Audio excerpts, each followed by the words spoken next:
and welcome to Film Fam, inspired by true events. I'm Heather, married to Brian, mother to Zoe, still mother to her. I'm Brian, father to Zoe, husband to Heather. And I'm Zoe, daughter to Heather and also to Brian. We are the Greys, and we're your Film Fam. Today we are talking about Mean Girls. Woo! Wait, the movie or just the concept of Mean Girls? Yeah, both of those. Yeah, it's 2004, created by Tina Fey, and starring Lindsay Lohan and Rachel McAdams and Lizzie Kaplan. And beautiful Amanda Seyfried in her, I think, film debut. Oh, was it? Yeah. I heard that she was maybe going to be cast as... Yeah, she was... It was like really a toss-up between her and Rachel McAdams for Regina. They said that Amanda Seyfried was like more frightening but less intimidating. She was more like ethereal, which I see. It's the big eyes. Yeah, for sure. I envy her life. Did you read? There was like an article about how she like just is on like a farm now in upstate New York when she's not in movies, and she's like just like herding sheep, and so like that's the life I want to live. Like, oh, I'm just gonna herd sheep until I'm like in Mank. Yeah, I sent that to you and was like, look at this girl's life. I love her. Plus Veronica Mars. Yes, you need to take some Veronica working Mars. vacations at the McGuire farm. Yeah. Work on herding sheep. Well, I remember, when I was on a farm, I was a small child, and my job was just to feed the goslings, which I feel like was an evil job to give me, because I feel like we've talked about this in our mini-sode with Caitlin. Like, geese are evil, and they will try to not kill you, but like girls. You weren't just feeding them, you were taming them. They were supposed to get used to eating out of your hands so they wouldn't be aggressive. Which is what we should do with girls. Right, so that's a good segue into girls are the same. Yes, they're just like geese. They're Until dangerous. you feed them by hand, and then they get tamed. So, yeah, I mean, I feel like I do not remember when I first saw Mean Girls. I honestly don't have any memory of that, but I did see it, and I have seen it multiple times. And that's one of the movies I think like all my friends have seen. Like, I don't remember when I watch it because it's just like so, because I was like 2 when it came out, so by the time I was even a preteen, like it was just so canonized in the public consciousness as like, this is like, everyone quotes it, you know. It's very quotable. Yeah. On Wednesdays we wear pink. The thing about stop trying to make fetch happen. It's not going to happen. Everybody says that. I mean, maybe we don't remember because you were like 3 years old when this came out. So you know, your lives were just like a big blur of sleep deprivation and child rearing. Yes. I don't remember seeing the movie in theaters, but I do remember actually where I bought the book that the movie is based on. And it was at a bookstore in Santa Monica on the 3rd Street Promenade. So weirdly, I actually remember like grabbing the book out of the shelf and everything because, you know, oh no, I'm a parent I have a daughter. I need to like learn about all these things that are, you know, I want to be a good parent and know all these things. And so I actually did read this book and some of the other books that came out at the time that were also about, there were like Odd Girl Out and I can't remember all the other ones, but all these books about like the problem of teenage girls. So, did you read the book before the movie came out, or did you read like because of the movie? Okay. No. It was only out like 2 or 3 years before the movie, right? Yes, right. So Mean Girls was inspired. It is based on a true story, many true stories told to an author, Rosalind Wiseman. And she gathered all of these stories together and wrote a psychology self-help nonfiction book called Queen Bees and Wannabros. And it's like billed as a book for parents of adolescent girls to help them navigate cliques and like girl bullying. And she was an educator and a consultant who had like a business of going to schools and helping them with like girl problems. Like, oh, we have mean girls and cliques and bullying. And she would come in and like talk to the girls. That was her job. So many of the scenes and even some of the dialogue in Mean Girls is taken directly out of this book. Like on Wednesdays we wear pink, or like gathering all the girls in the gym and asking them to like close your eyes and like raise your hand if you were ever bullied. Now open your eyes. Oh, we were all bullied. And you know, and then also the 3-way phone call where like you get a friend to trash talk a second friend while the second friend is like secretly listening. Those are all anecdotes that she had in her book. That's just crazy to me. Like, maybe, okay, so I didn't, for our listeners, in case you don't know, like, I didn't go to school, but, like, I've been around mean middle schoolers at least, but the idea, like, that just seems so, like juvenile. Like, it seems, I mean, I guess Literally? it is. I guess it is, but That is so adolescent. Well, yeah, so Zoe was homeschooled all the way, K through 12, until she went to college. all and the way, baby. She's So- our little Katie. You're Katie. Yeah, I guess so. I want to say, it was so hard for me to research this because going back and looking at that book, Queen Bees and Wannabes again, I have some real problems with it. There's some fundamental problems with the true events that this movie is based on. So here's some quotes, like the main quote at the beginning of the book. It says, "Welcome to the wonderful world of your daughter's adolescence. A world in which she comes to school one day to find that her friends have suddenly decided she no longer belongs, or she's teased mercilessly for wearing the wrong outfit or having the wrong friend, or branded with a reputation she can't shake, or pressured to into conforming so she won't be kicked out of the group.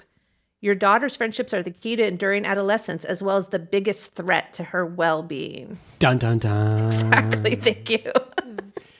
Implied, dun, dun, dun. I tell you, I think I would have loved for one day to for people finally to decide that I don't belong, because that would indicate that they thought I did belong at some point before that. Oh, burn on yourself. I burned myself. It says, in this candid, insightful book, Rosalind Wiseman dissects each role in the clique: queen bees, wannabes, messengers, bankers, targets, porn bystanders, and more. Girls, am I right? Every role in a clique: the queen bee, the wannabe, the treasurer, the secretary, the note taker. The party planning committee leader. I'll be the chauffeur, I guess. The assistant to the queen bee. Yes. So the book spends a lot of time discussing the specific roles that Wiseman says that girls play in cliques. And Zoe, even though you didn't go to school, you have a little bit, you've had friends. We You've had can groups talk of friends. about that time that I was bullied that one time. There was Sure, but we there can was also- one time. Yeah, but we can also talk about like normal good friendships that you've also had. That's true. I can figure out. You have had who's- some of those. I can figure out who's the banker in my normal friend group. So the leader of the girl clique is called the Queen Bee, and in Mean Girls, she's played by Rachel McAdams, Regina George. And I'm not going to do a ton of reading, but a little bit. So Wiseman describes the Queen Bee as the girl whose popularity is based on fear and control, a combination of the Queen of Hearts in Alice in Wonderland and a Barbie. That's actually, I like that description, the Queen of Heart. Like, there's something like almost unhinged to it. Something I found out was that the some of like Tina Fey's like instructions to Rachel McAdams of like what to base her character on. She had her listen to like a lot of like angry punk music or something, and told her to study Glengarry Glen Ross. Like literally like read that is like a foundation for your character, which is For her. incredibly frightening. Yes. And, that is basically, a grown man, a powerful, scary grown man is the power, apparently, of a teenage girl. I mean, in this book, she's talking about girls who are like 13 years old as well. The next girl is the sidekick. And in Mean Girls, that's Amanda Seyfried's character, Karen. She is the girl who's closest to the queen and will back her no matter what. And she dresses in the most identical clothes to the queen and shares her mannerisms and style. And they work together, and she's like the sidekick in bullying. Is she maybe hoping that like she's in position if the queen like gets hit by a bus or something, then she can be the queen? Yeah, she feels like power in proximity to power. I always felt like Gretchen was more of the second in command because Karen is just so stupid. Like Karen's whole thing is just being like an idiot. But I feel like there's Gretchen is the banker, right? Oh, She has okay, everybody's okay. secrets, and that's why her hair is so big, because it's full of secrets. I feel like there's no way we're going to be able to talk about this without at some point talking about Heather's, because it's Yeah. just, it's not just Heather's, but it's kind of like, it's kind of like just Heather's, but without like the murder stuff. Right. It's going over the same landscape as Heather's, the same tropes.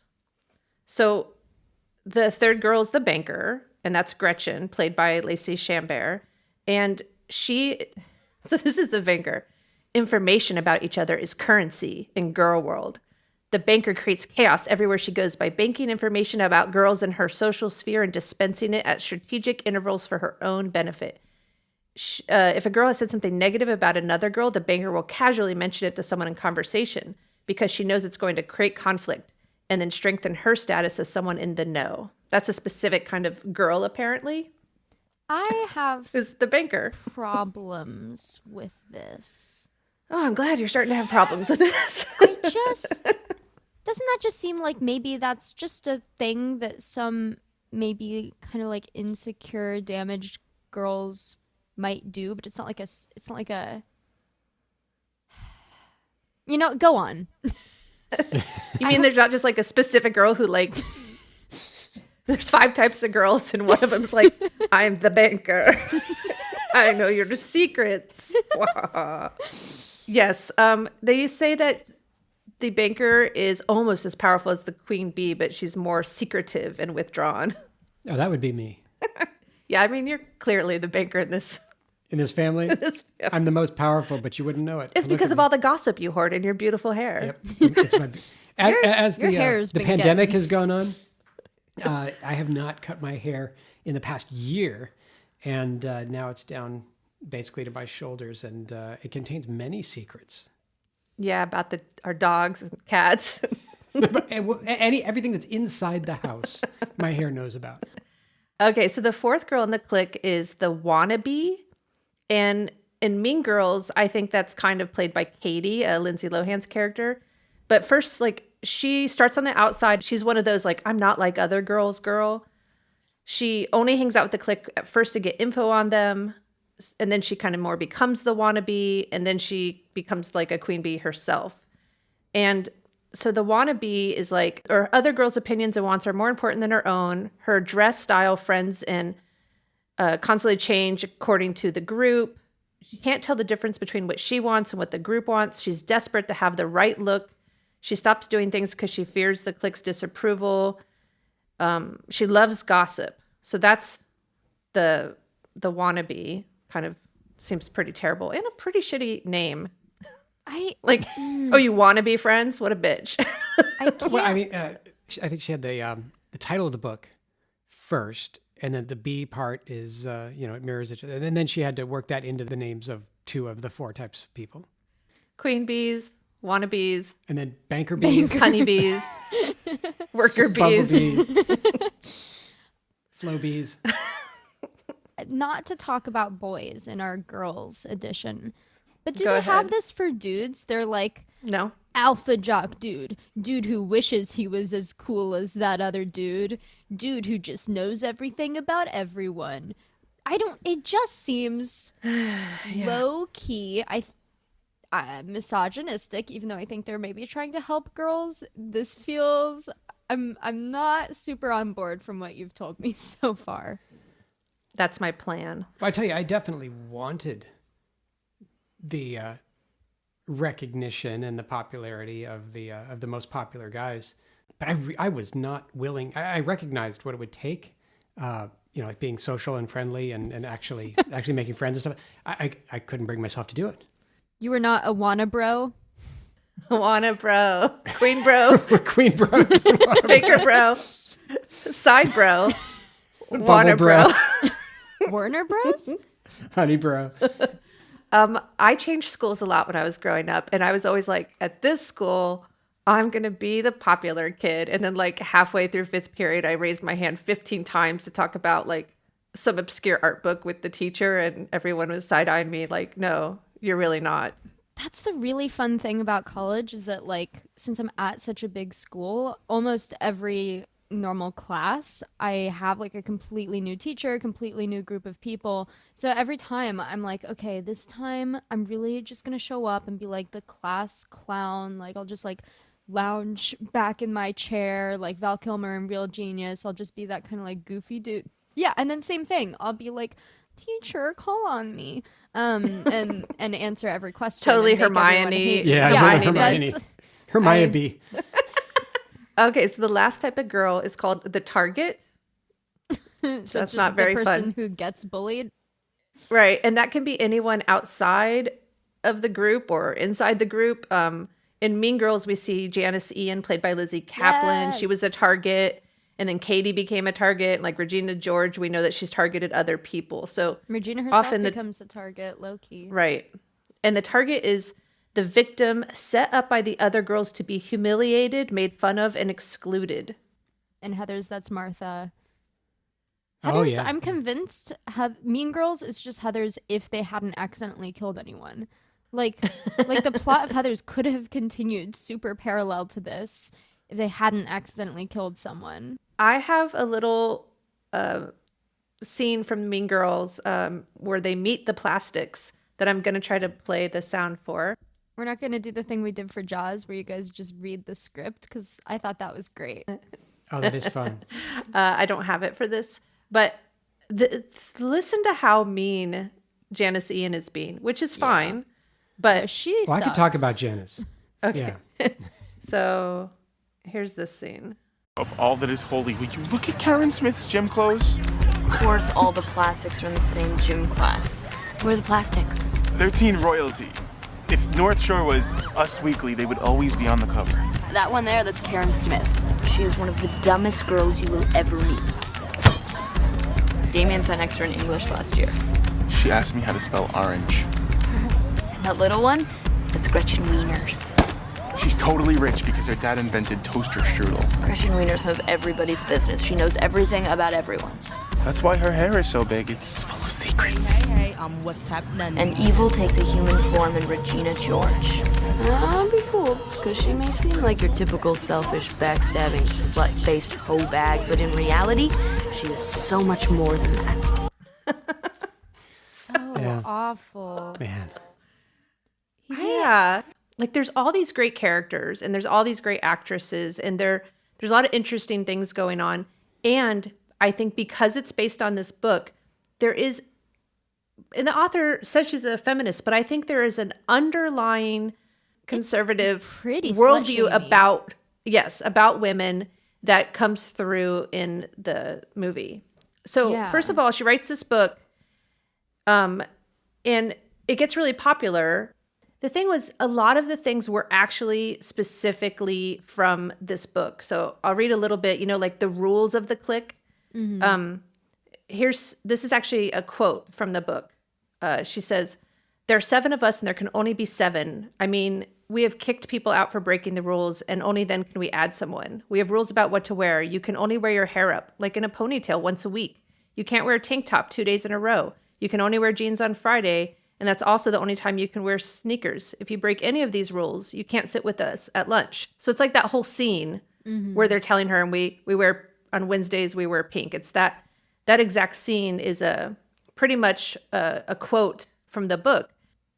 And what they take from that is like, look how crazy this is. Look at these Look how cliques and how crazy women powerful. Right. But so there was an article that came out before her book came out that talked about these same things. They interviewed her, and they interviewed that girl who that quote's from and her mom, and they hung out with her. And this girl, she's a Jewish girl who's like really popular and like just really on and like really friendly, but also has this clique. And the girl and her mom, they said the business with the rules, where you can wear on a given day of a week and all that. As a child, her mom said she made up games with such elaborate rules, I'd be lost halfway through her explanation of them. Besides, there was a good deal of upheaval in her early life. Her mom left her, quote, goofy artist husband when the girl was 3.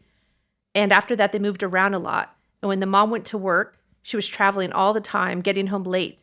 When I was on the road, I'd call her every night at 8 and I'd say, sweet dreams, I love you, good night. Always in that order, the girl says. Always at 8. I don't like a lot of change. And they make a point that the reason she has all these rules is it's personal to her because she grew up with a lot of like chaos and fear about not having her parents around, and like having these rules make her feel safe. And she understands that it's like a kind of neurotic. So this is not something to generalize about how girls About are. It's actually women. Yeah. right. Right. And also the gathering in the gym after the riot. right. You know, that scene. That's actually a true thing that happens, and that Rosalind Wiseman would go around to schools, and she would have these lectures called Apologies Day, which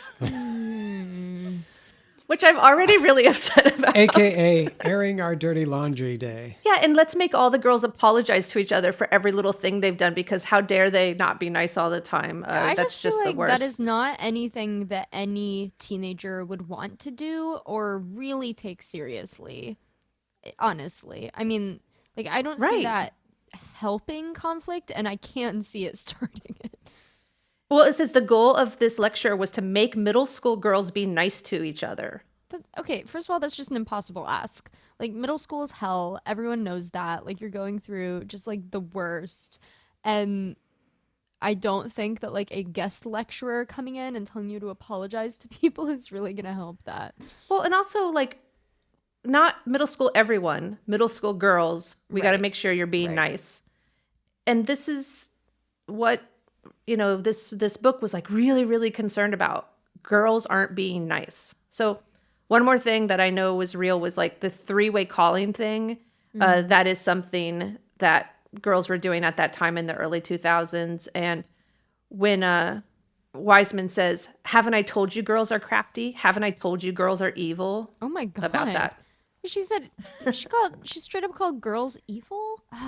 Well, I mean, I think she's like, we need to take these girls and their meanness so seriously, even though they're 13. And what we need to do is blame them for it, and then tell them they also have the power to change it, and not really look at it in this kind of at all structural societal way. Just like, hey, girls, sort yourself out.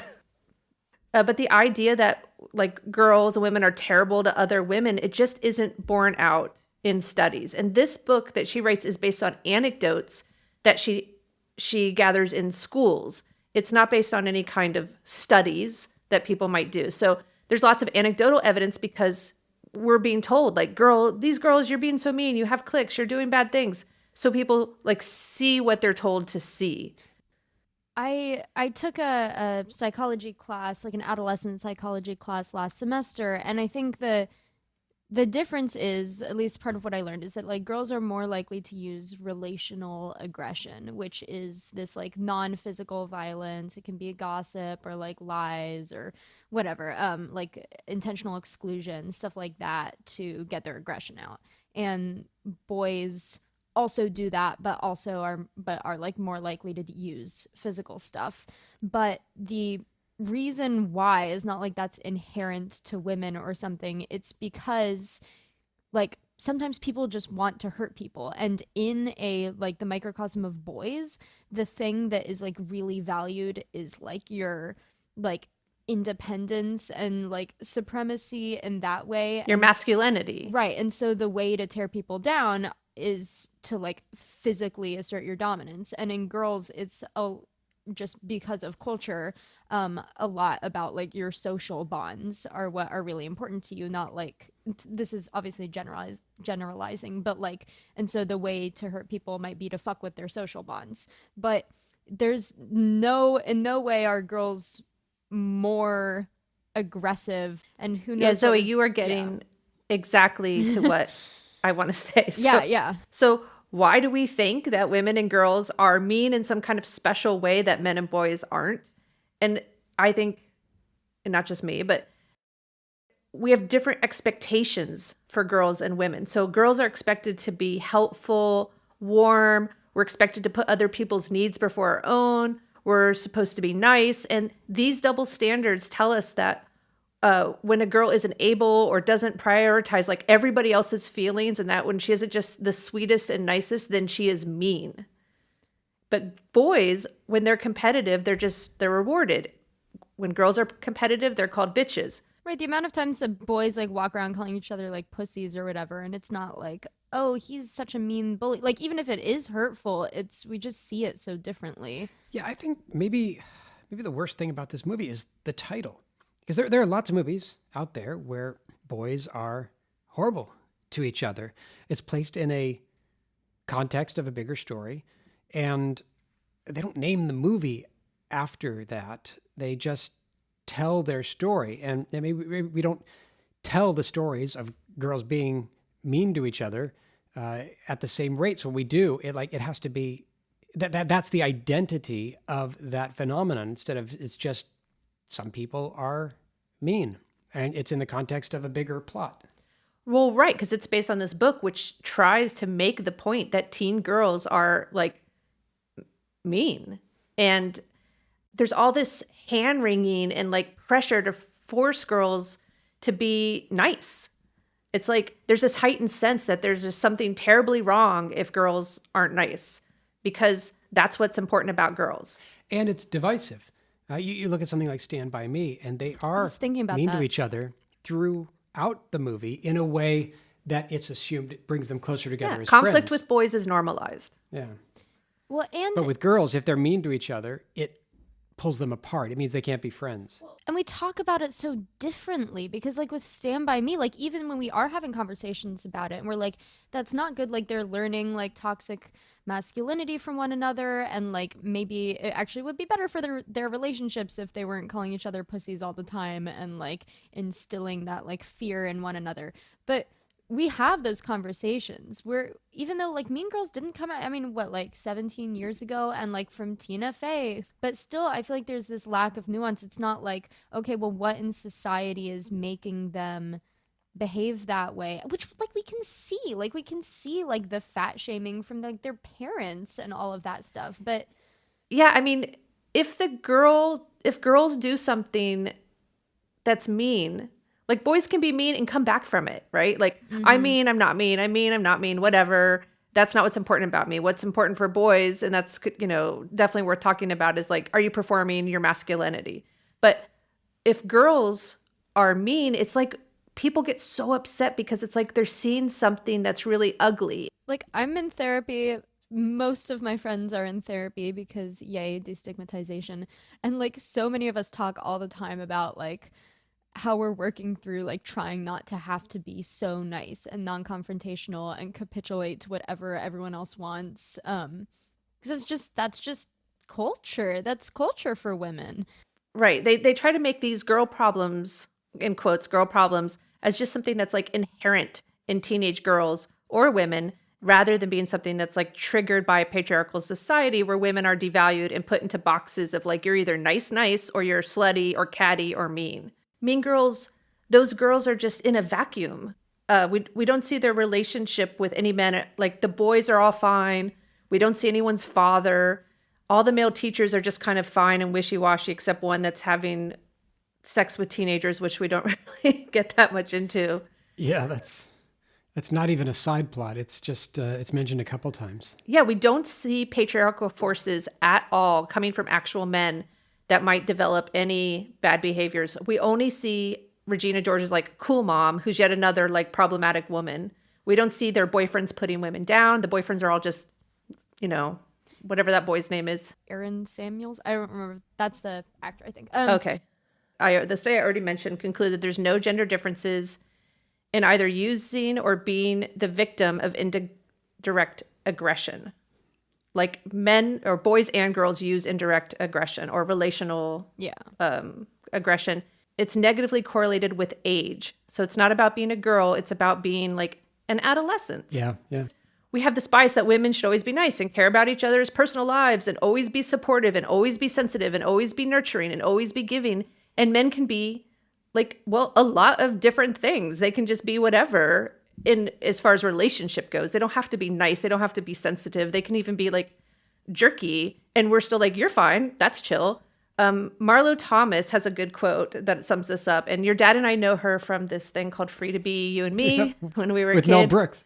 And Zoe, you might know her as Rachel's mom on Friends. Rachel Green's mom. That's Marla yeah. Thomas. She has a quote that said, "A man has to be Joe McCarthy to be ruthless. All a woman has to do is put you on hold." So I think maybe there should be a self-help book for adults called Girls Are Human, with humans with complex emotions and relationships, and just let them fucking live. That's a long title. I mean, why do girls have to be nice to everyone? Boys aren't held to that standard. If there's a boy in a movie and he's nice to everyone, then he's the hero and a leader. But he also doesn't have to be nice to everyone to be the hero. But girls are held to that standard. And also think about this, of course, who really benefits when all young women are pressured to be nice to everyone, keep their anger in check, focus on the feelings of everyone else's rather than their own wants and needs? Who's benefiting from that? Men. I feel like it's like And poor. definitely a society that gets by on the unpaid labor of women, but I don't have to go there right now. So can girls be bullies? Definitely. That's fine. I mean, it's not fine, but sure. I'm not saying they're not bullies, but I'm saying adolescence is hard and young people are struggling with like very real issues that aren't just about being a girl, but could be coming from their family, their health, anything. There's lots of real issues that young people deal with, but they're still young people trying to sort themselves out, and they are not inherently responsible for like internalized misogyny. And all girls don't have to be nice all the time. Sometimes maybe girls are going to be mean they're going to go through a mean phase, or they're going to make mistakes, or they're going to put, their fear of being left out ahead of their friend they had since second grade. Like, these are things that people go through in this time. But the reason that people get so freaked out about it is because they want girls to be nice. To never feel anything bad. Right. To even be caught with thoughts or secret writing or Or private like your conversations. diary. Like, Right. Like, you shouldn't even have private conversations that aren't nice. it feels so much like this like internalized misogyny that honestly, okay, so dear listeners, you cannot judge us for this because we were in a pandemic and we were really running low on entertainment options. We were reading Twilight out loud to one another because we're weird. I think Zoe was reading Twilight to us. But Yeah, I don't feel like the pandemic explains why you're watching The Bachelor. Oh, okay. All right. Okay. I could go off about that for a long time, but That's I will fine. focus She on can watch it. Twilight. Wait, was The Bachelor based on a true story? It's not a true story at all. But we could, Okay, Twilight. The thing that we realized about, I mean, like I read that when I was, 8? I was like super into it. But what we realized Oh my God, that makes me sound like such a bad mom. I remember when you bought the first Twilight book at the Strand in New York. It was in New York. But that's the appropriate age to think that Twilight is good. After that, it kind of drops off. But it is so rife with internalized misogyny because Bella's not like other girls. right, and every other girl is depicted as just like this like crazy chatterbox obsessed with boys, or even if they aren't obsessed with boys, even if they're just like, I have a crush on a boy, the way that the text interprets that is so negative, and it's so like, because it's all from Bella's point of view. It's like, all the boys here love me, but I don't like any of them, and thus I'm pure. And I mean, I think that comes from what's her name who wrote Twilight, like having a really religious background and like a kind of conservative background, and you can see it in the text. And it makes me wonder about the woman who was writing the book that Mean Girls is based on, that we've been talking about, Rosalind, just because I think she is a feminist, and maybe just an early 2000s, late 90s feminist, who's really trying to, I think she wants to help girls. I just think blaming maybe teenage she doesn't girls. like them. Well, her thoughts about it aren't, they're kind of like old. And I think this book is more about like, girls, we should take them seriously. What they're doing, it hurts them. It hurts them. Being mean hurts girls. But it's not something like being mean is just some kind of weird girl thing. It's just a person thing. And adolescents are going through hard times, and sometimes they're going to be mean because it's hard. It's hard to go through that. It's a crazy, crazy time. Right, and structures do happen, but I don't think it's like a universal thing about women. I've known women, I've known teenage girls, and sometimes girls are mean in friend groups, and usually it's just because of like whatever they're personally going through at the moment, in my experience. And like, yeah, sometimes I guess, I mean, and I can't speak for like the like public high school experience. Maybe structures are more likely to happen there, but like honestly, in my experience, yeah, it's just like people going through shit. It's not like I'm a banker and that's my personality innately since I Right. was a child. Like, Right. And I think it shows with this these are the rules of being a girl in our clique. These are the rules you have to abide. And then showing the behind the scenes, that girl just has like needs a lot of order in her life. Right. So I think the movie is actually really fun, and I love a lot of the actresses, and it's fun. I just think it needs to be, people can add this to their contextualization of the movie, and if they watch the movie again, like let girls be mean sometimes, just like boys can be mean sometimes. right, it's allowed to just be a story of people doing these things and not indicative of every girl dynamic everywhere.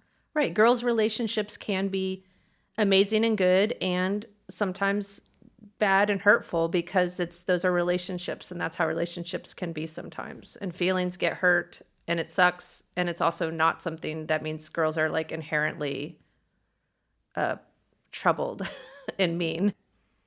Dad, what have you got for us? Oh, Is it more stuff about the weather? am I on the spot here? There's nothing in here about the weather. Aw, Boo. we're on a weather roll. I'm not even sure how far back in history I can go here. You know what? I can go all the way back. All right. The history of All the way. I mean, I looked into burn books, the burn books from the movie. ooh. Yeah, and the history of that. As far as I was able to find out, the first reference to a burn book, and thank you, Heather, I had a pretty hard time finding burn book information. It kept coming up with Nazis and burning books until you said, dude, just look it up under Slam Book. And Slam book? because you're slamming them. You're slamming people. And I guess that is the more Why would they ever common, change the name? That's the more common name of what people have called them since. The first mention I could find was in 1922 in the vocabulary of jazzdom. Zoe's face was just like, what? And then you hit me with jazzdom, and I'm flabbergasted. I'm flabbergasted. For our listeners out there, Jazz hands. I do not have all this memorized. I'm referring to notes, so I can't see Zoe's face. When I can see Heather's face, she's right across the room. But You don't double screen But it. Zoe's a You don't do college. half your screen, my face. You just cover me up with your notes. I see where your priorities lie. yes, my priorities are on my notes right now. Sorry, girl. Don't be a hater. We're gonna have some apology I'm gonna days write about you this. down in my Yeah. slam book right now. So, in the vocabulary of jazzdom, it is defined as a diary in which you knock your friends. So knockbook. So, I didn't even look at Knockbook. Oh no, I probably missed some information. Knockbook was Can you imagine being 1908. like, There's a reference. I'm gonna write in a book bad things about my friends, and then I'm gonna write some share it slam around. Yeah, the concept of it is a collaborative notebook. Usually starts with a question, and then you pass it around. Who's the stanky? I mean, yeah. You can have Mean Girls style listings of anonymous burns of usually students. It's usually passed around schools, or it could be nice things. There's no reason it has to be mean. It's called a slam book. It's called the slam book. Sure. But isn't something She the word slammed her slam- so nice. I feel like the word slam is sometimes used in like cooking, like with burgers or something. Slam. No. No. Oh, it's a grand slam There you for go. positivity. Denny's grand, and that's good. So, okay. Then in 1928, the Central New Jersey Home News called it a new fad among New Brunswick high school students. In 1930, there was an article that attempted to make an argument that slam books could be a great thing for humanity. And I got a quote from it. It's okay.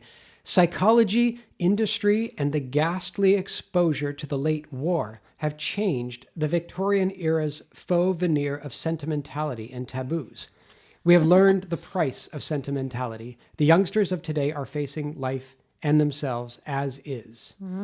So it's attempting to argue that rather than just sit on everything, we should share it and, I guess, lay everything to bear, blow everything up and let the chips fall where they may.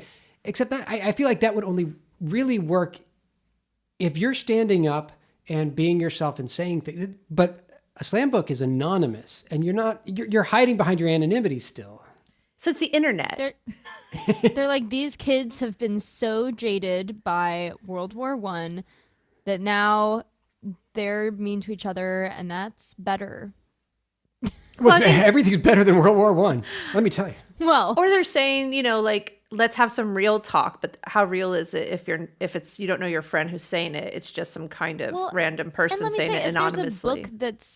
If there's a book that's circulated around where like people are just like saying meaner like funny but mean things about each other, that doesn't necessarily beget honesty. It's Right. not like, Oh, I right, just yeah. really needed a chance to like let out my feelings about this really like shitty person. It's probably like, oh, who can have like the best one up? That's not just like being real. And that article was written well before the internet, when we had enough data points to show that when people are anonymous, most of it is bullshit. And terrible. It kind of shows that it's been around for a while. Right, cave paintings. And yes. From cave paintings to jazz to high school to post-Victorian era. And then in 1948, I'm going to talk for a little bit about some true crime. This is not a true crime podcast, so I'm not going to go into gory details, but... We're still early into this podcast. We could make a switch. We could still, we started with Jaws. Well, okay. Is it crime if you're a shark? So the people who are listening to this episode are assuming that we are not a true crime podcast. So if your sensibilities are such that you don't want to hear about this, you can fast forward about 5 minutes right now. And we'll just pick it up with more interesting stuff about the inspiration behind Mean Girls. For those who are still listening, on December 10th, 1948, there was a 12-year-old girl in Pittsburgh named Carol Lee Kensinger. She was mixing batter for cake in the kitchen in the evening, and it was never fully solved. They don't have someone arrested for it. They don't know who did it. But as far as what was done, she was stabbed 36 times. A 12-year-old girl making cake? 12-year-old girl crap. making cake. Holy shit. A blood trail going from the mixer in the kitchen to the telephone stand in the dining room. And that's where her body was. Okay, so she's trying to call somebody. She was. The phone receiver was still in her hand, which was almost hacked off. No, that's too much. Like she reached for the phone, she got the receiver off, but the person did not want her making the call. Okay. Is this related to Mean Girls? It's related to slam books. Oh. No, I just You just want to tell the story. I was looking for history on slam books, and I was looking at newspaper articles, and this was just an article next to it that happened on the same day, so I just thought I'd talk about it. No. Her parents were out bowling and had locked the doors behind her and told her, don't open the door for strangers. There was no forced entry. So she knew. The assumption was that she knew her killer. And her brother was suspected. Researched, he had no alibi, no solid alibi. And he was arrested, no conviction. They couldn't, and he ended up suing for wrongful prosecution and then countersued by, I think, a private investigator that delivered this information to the police. He sued the investigator for accusing him, and the investigator sued him for slander or defamation or something like that. Professional damage. Big ol' Sue Fest. And I don't know how that all came out, but he was not. They didn't pin it on him. Fingerprints were wiped clean all over the place. So somebody tried to clean up, which makes me think if it were the brother And if he were thinking clearly, he would understand, of course, his fingerprints are everywhere, so he shouldn't worry about that. In his own house. Right. Unless there were fingerprints in the blood. Right. Then you don't want that. You're gonna, I don't know, Makes sense. clean that. Yeah. But there was lots of physical evidence in addition to all of the stuff I just described. There was skin and hair under her fingernails. There was a bloody footprint on the rear stairs. What decade is this? Did they have The like 50s. DNA testing? No. This was 1948. 48. The killer clearly got blood on them. So somewhere out there's clothes with blood on them. And the FBI was given all this info. The FBI was on it. It became a big story in time-honored pretty white girl syndrome. It got in all the papers, and the FBI couldn't do anything with it. They couldn't solve it. Nowadays, there'd be all kinds of DNA stuff going on, and at least they could compare against the brother and rule him out or convict him. It would be a match or not. But in their investigation, detectives found a slam book with its cover missing in a garbage can behind the Kensinger house. And there were bloody footprints on the back stairs. Oh. There was no blood on the book, but it had its cover ripped off. Oh. So hard to tell from that. The detectives claimed that it belonged to one of Carol's friends.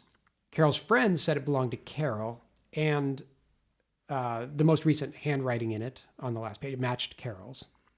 So I don't know, it was either hers or because they're passed around, she was the most recent one to have it. And maybe these don't actually belong to anybody. But Did someone kill her for writing something mean? Oh, maybe, go on.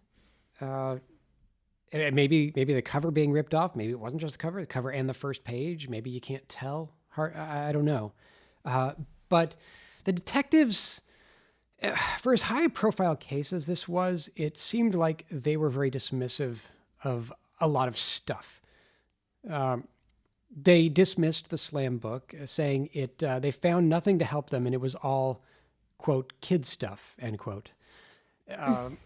Which, I don't know, maybe if they had a little perspective, maybe that kid stuff was something that a kid would murder over. But the that police many didn't. stab wounds is like personal. It's Oh, yeah. totally personal, right? I mean, no one's going to kill a 12-year-old girl out of some kind of practical attempt to gain something, some kind of cold Like the mafia. Yeah. Yeah, it's a Right, and since it had to be someone she knew probably because of the door thing. right, or someone she could have trusted, like someone dressed up like a police officer or Right. something like that, that could get her to open the door. But probably somebody she knew. Yeah. In following up, they only questioned boys because they assumed a boy had to do the stabbing, and then only the juvenile delinquent boys, not the good boys of town. Wow. They didn't want to insult people by questioning the good boys, so they never solved it. Wow. And the slam book may have been that piece of key. evidence that they could have followed to find this. Right, like that's If like they had looked. motive galore. Yeah. I mean, that wraps up the true crime portion of our podcast. If you're not listening, you can restart now. After that, I was able to find a lot of anecdotes. People on boards, discussion groups, stuff all over the internet, asking very similar questions. Basically, hey, do you remember that short-lived fad back in the day when everyone was doing slam books and then suddenly weren't doing them anymore? And the messages, the questions, they're all very similar, but they all refer to different time periods. Oh, so it's probably because it was during a certain age for them. And then when they grow out of that age. Right. It's, 60s, 70s, 80s, 90s. It's usually from about 6th to 9th grade. And then the concept mysteriously goes out of vogue. And maybe it actually didn't, but maybe it did. Maybe it's a fad in this place at that time, and then a different place at a different time. And now the internet is all places at once, so it all comes together. Or maybe, like in the movie, at the end of the movie, maybe they outgrow it and the younger people pick it up Right. and they start doing it, but it's not part of your story anymore. Did you ever have a slam book in your history, Brian? No. When I think the first time I ever saw a slam book, it was called the stall wall in a bathroom, but never an actual book. No, I never had. Did you ever have a? No, I never saw that. I didn't hear about either. it until this movie. Same, yeah. Yeah. I was homeschooled, so I didn't know. You passed it to humans. yourself. I didn't know other humans. We just I wrote mean thing. It was me in my diary writing mean things about my parents. Sorry, guys. That was it. my mom is such a slut My bag. personal- a slut-faced hoe bag. Which also, God, the dialogue. It's like I really like this movie, but now that I think, like, that's not how anyone's ever spoken. That's not human language. Memories of the content seem to vary quite a bit. Some people had the nastier ones. Some people had the ones where the question asked is, what is your favorite food or your favorite movie? And they were just books that pass around to talk about innocuous things. But Chicken Soup for the Soul, Teens Talk High School has a chapter about the mean version of this. So it was around enough to include in that book. Those books. Yeah. Bringing us to relatively present day. Now stuff has moved to the internet. There's a lot of apps, and most of which are simply, I mean, it's the inevitable growth of being able to communicate and being able to be anonymous, that there are apps that allow you to communicate anonymously. Some of them are geographically subdivided. So now you're talking among people in your locality, and you can be anonymous and you can say things about them. And there's Whisper, Secret, Yik Yak. There's a bunch of apps. One is actually called Burn Book. And I found a lot of articles about how horrible this is, a lot of petitions to have it shut down, a lot of people in communities complaining about problems it's caused, suicides, lots of issues. And it's not there now. Okay. It has been shut down. The website for it, burnbookapp.com, does not have a website on it. You can buy that domain for $2,095, but it's not in use. What I have been unable to find, and listeners, please write us, let me know, how exactly did it disappear? I will. I was just gonna say I will admit something to you guys, which is that I have done one of those.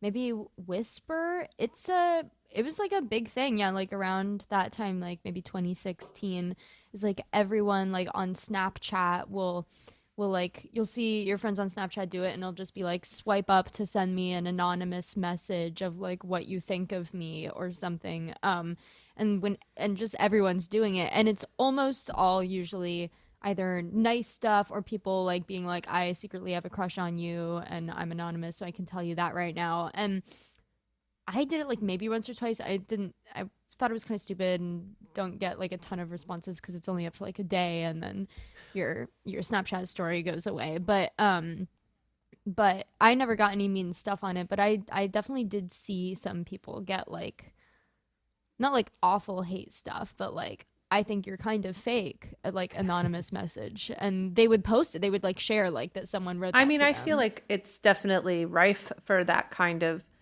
thing. If it's really anonymous and there's someone that you don't like, you can say all kinds of things. Sure. And that is all there is to say about slam books. All right. Thank you. Wow. So they're a real thing. They are still.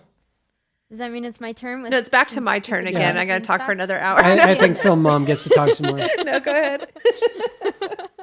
So this was Tina Fey's first ever screenplay. But obviously she had been doing stuff with SNL for a long time. And yeah, like I said, like Paramount was wary about having this be too SNL-y. So at first they really like didn't want to cast Amy Poehler or Tim Meadows because they were like, that's just too many SNL people in this. And but she fought for Amy Poehler and Tim Meadows. And I mean, like, I can't imagine this movie without Amy Poehler. Yeah, they're both great. Amy Poehler mentored Kevin G on his rap, helping him write it and like choreograph some of his movements. That's awesome.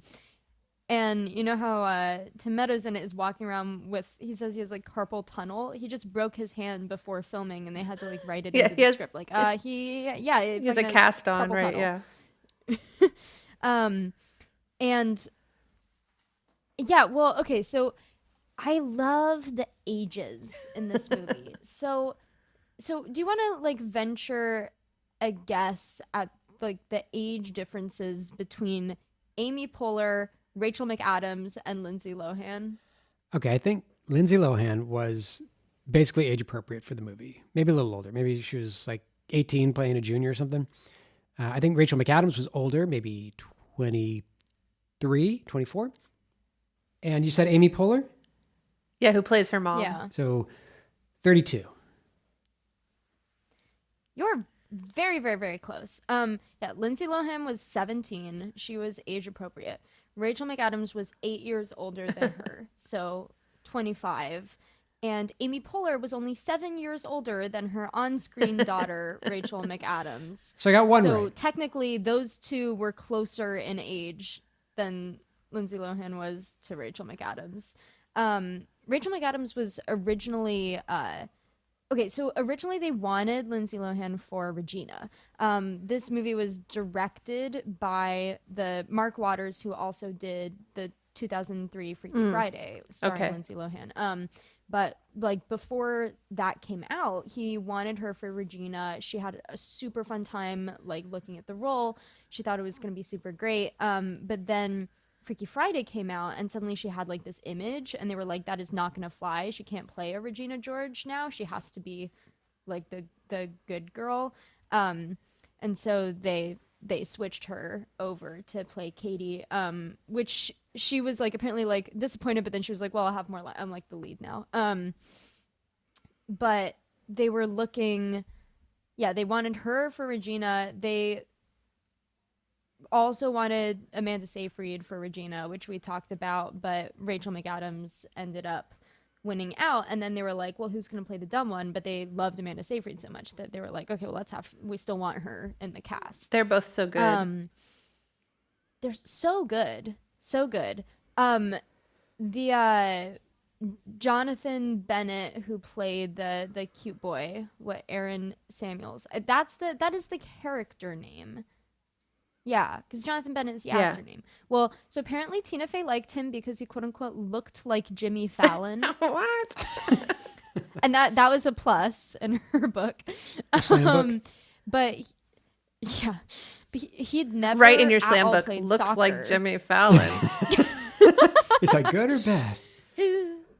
His character is supposed to be like this like soccer star. Like that was his thing, right? In the movie is he's super good at soccer. He'd never played soccer at all, and he was actually so bad at it that they had to get in a soccer coach just to teach him how to kick the ball because it looked so bad and he couldn't do it. Oh, baby. And he was like, that I'd never played soccer before and I never did again. But you know what he did do was release a thing called what is it called? I'm looking at my notes too. It was called the Burn Cookbook or something. It was Where you just burn about Mean Girls stuff. burn toast. Yeah, the Burn Cookbook. Burnt catfish. And so Tina Fey named a bunch of the people after like people in real life. So Katie was named after her college roommate. She was studying drama at the University of Virginia, and so that was named after her roommate, but also like has ties to Elizabeth Cady Stanton. And okay, do you guys remember You Go Glen Coco? Yes, I do know about that. That's like a whole meme. You go Glen There's, like, a whole Coco. meme and everything. Right. So Glen Coco the back of his head appears in one scene. but it's such a meme. And Glenn Coco was a real guy it's Tina Fey's older brother's like good friend who's a film editor in LA. And so he's not like visually recognized from the movie, but he has to go around and be like, my actual full real name is Glenn Coco. It's a good name. Sure. Janice Sounds made up. Ian, also a real person. Right, she's a singer. Yeah, she was like Or the musician. first SNL musical guest ever, and she's openly a lesbian, which I think is really funny that they made the Janice Ian and Mean Girls be like, ugh, lesbians. But yeah, she like won a Grammy. She's a real person. Some fun little trivia stuff. There's a song like at the dance that Katie's like, oh, I actually recognize this song. That is a song that was also by a lesbian, Samantha Ronson, who's like Lindsay Lohan's good friend. There's a lot of gossip at the time about whether Lindsay the two Lohan's were dating. good friend? There Are you good friending them? There was a lot of shit at the time, and they were like really not wanting to talk about it to the press or the paparazzi at all. So I don't want to label them because there was like a ton of rumors, but yeah, possibly air quotes good friend. And yeah, and also they had to cut like a lot of stuff to let it have a PG-13 rating. That was a real struggle. Some of the stuff they had to change, like in the original, Gretchen is caught like giving Jason a blowjob. There was a line, Amber DeLessio gave a blowjob to a hot dog. They changed it to made out, which is like kind of crazier, actually.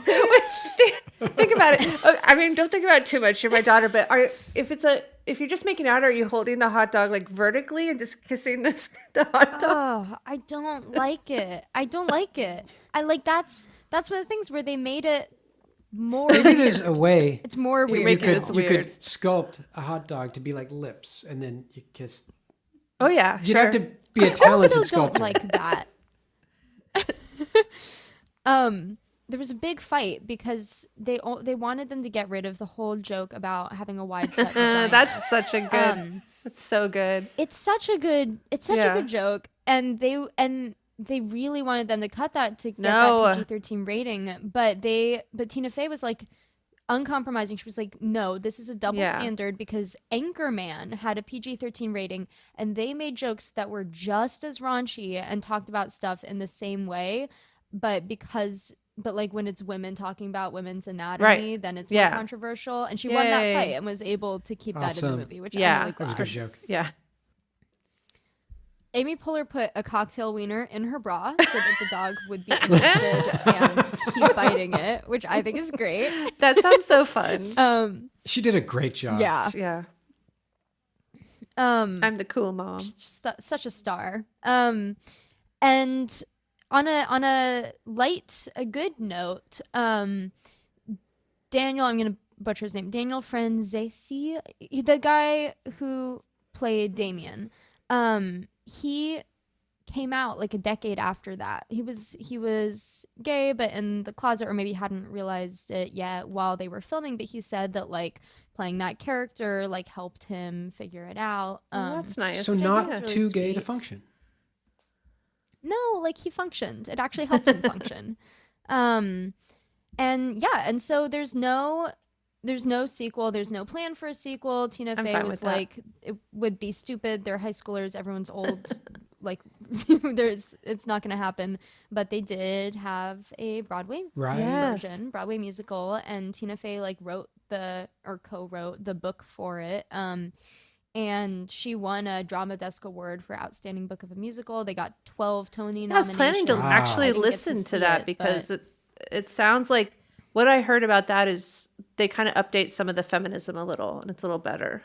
Yeah, I heard that too. I've heard a few of the songs. It sounds lovely.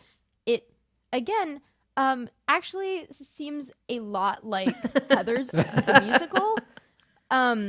Like even there's a little less fewer synths maybe, but Which, for listeners, it's- Zoe was in Heather's the musical. at my acting summer camp. Yes, I was. I played pink-haired girl in the ensemble. Yeah, you're like the first teen or young. Yeah, the test run of the high school version. Yeah, they Oh, everyone's gonna hate this. If any of you watched Riverdale, they did the version that they did on Riverdale, which is the high school edited, censored version that just makes all the lyrics worse and more embarrassing. I pioneered that. I was in the first ever production to like test that. Um, so I should have done worse in that show so that they did not tell Riverdale. People are all kind of make a lot of fun now about that version, the teen version of Heather's, because of some of the changes they made to not be explicit. Are just so stupid. But listening to Mean Girls the musical, I think it definitely used Heather's the musical as a template, but I think that's fair because Mean Girls the movie, I think, somewhat used Heather's the movie as a template. Stay true to your roots. And I haven't seen the whole thing, but when Broadway opens back up, it would definitely be a fun outing. That's most of my trivia. There's a couple things like that aren't trivia, they're just parts of the movie, but that people might have missed. Like, there's a couple clever uses of foreshadowing about the bus. Oh, yeah. Like, on her first date, Katie doesn't check the road. And then she says, when she's talking about how she likes Aaron, she says, "This one hit me like a big yellow school bus." That's pretty good. And also, did you guys get the Lebanese joke? That they No. said she was Lebanese There's instead of at the- lesbian. near the end, Janice says something about how she's Lebanese, and if you think about it and you go back through, you realize that is almost certainly how the lesbian rumor got started. Is that she said she was Lebanese, and it got twisted through the grapevine into she's a lesbian. And that's No, speaking of nationalities, for Katie, they only ever say that she's from Africa. But at one point, she says a word in a foreign language to Jumbo. some black girls sitting in the cafeteria. And I'm wondering, trivia girl, if you found out what word was that, what language, what region of Africa would that map to? I absolutely don't know, and I honestly doubt that. It says this Kenyan. movie. It's Okay. Jambo, I'm not I think it sure, was jumbo. is one of the most common words you will hear spoken throughout Kenya. It's a Swahili greeting, often the first word learned by visitors to Kenya. That is cool. This movie's not like 100% with Oh, racial no, stuff no. either. It's maybe not even 80% with racial stuff. No, unfortunately. But yeah, it's funny because I think this is one of the movies that It's very white. from that era that people my age now still like really like and really like don't, in my experience, critically examine that much. They just like love the aesthetic even of Burn. I mean, like, I don't know if you guys keep up with Ariana Grande stuff, but she released a music video that was all Burn Book, Mean Girls inspired, and like all of that. Like, people still really like this movie and quote it, and we have the new musical. And it's funny to me because I think a lot of the other kind of more problematic movies, or like trying to be progressive but actually are pretty problematic movies from the early 2000s, people talk about how they don't really hold up now, and I've always sort of felt that with Mean Girls, but everyone just kind of loves it. I think it's a funny movie. It's fun. Mostly the acting performances are, come in clutch. Rachel McAdams especially, and Amanda Seyfried, like, Well, that's the thing. shine It in can this be, movie, but I feel like it is enjoyable and funny and very quotable, and you should be able to talk about the ways that it's problematic. yeah. Like saying she comes from Africa. I mean, like she was homeschooled Right. in Africa. That's- And we don't know if it was Kenya, or maybe her parents moved all throughout Africa. And that's why they possible. said Africa, because maybe they didn't live in one place. But yeah, there's also like the stuff with like hot Asians and But I think that yeah. I'm glad that we did this movie and that we talked about it, because it is one of those ones that's so like, it's so big now and it's so referenced all the time. And it definitely was one where when I was younger, I was very like, oh, Janice is so cool, and like Janice and Damien, I love them, like they're the cool outsiders. And like upon repeat viewing, I think I have a much more nuanced understanding Well, of that's what I would say what is was like going on there. maybe Janice is kind of like the unpopular mean girl, but maybe it's not a huge deal if she's a little bit mean. I mean, it's not nice. Right. Maybe women shouldn't be expected to just never have a negative Right. Like, emotion let's hold a expressed. place for girls who are kind of crabby, who do kind of like, fuck this, whatever, like Daria, or just different women who don't always have to make sure that everyone around them likes them. It's not okay to go around calling people dumb and whores or whatever. I'm not saying that's okay. I'm just saying women and girls are allowed to be complex and hold a lot of different feelings at different times, and that should be allowed. Yeah. That's my main takeaway that I'd like. That's the moral of this. That's the moral of this episode. All right. Yes, wait at the end and hear Brian's new song, Popular Table. Like Film Fam, inspired by true events, subscribe to hear more stories that inspired our favorite films. For photos and links from the show and other shenanigans, follow us on Instagram at FilmFamPodcast, on Twitter at FilmFam_podcast, or on Facebook at FilmFam Inspired by True Events. If you have any questions, comments, corrections, or films whose inspiration you'd like us to explore, you can email us at filmfampodcast@gmail.com.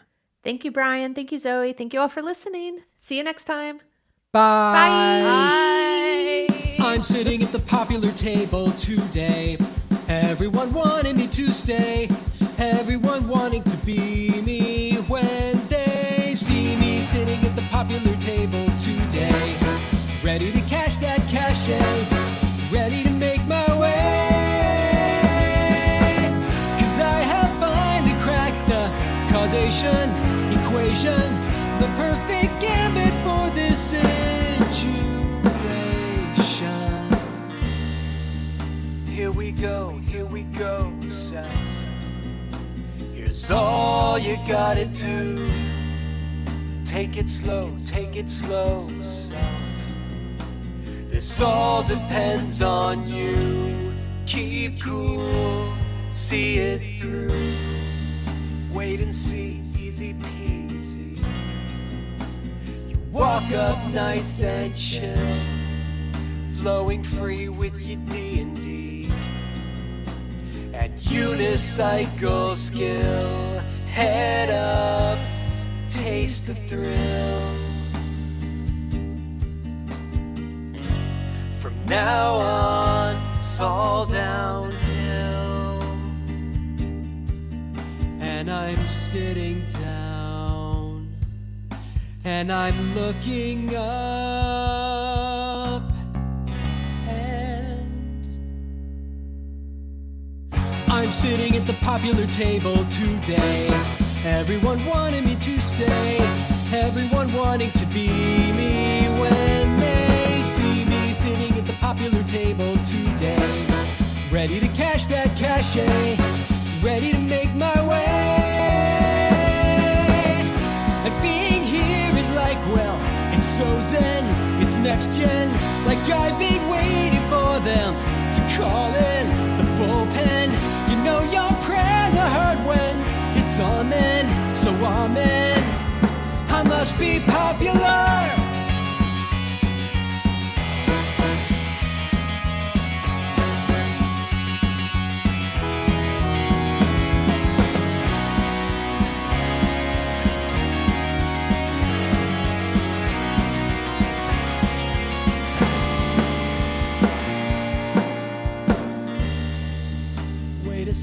Wait a sec now. Where'd everybody go? What the heck now? We've barely said hello. Chad left, Jess in tow. Rest gone, I'm still here, so only one who's still popular, 'cause I'm sitting at the popular table today. Everyone wanting me to stay.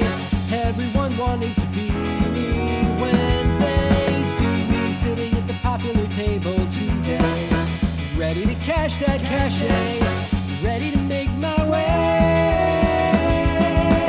I can't remember why I was so gloomy and doomy. Now that it's mine, this space is so roomy, so sue me. The whole damn world becomes so perfumey and bloomy because I'm popular.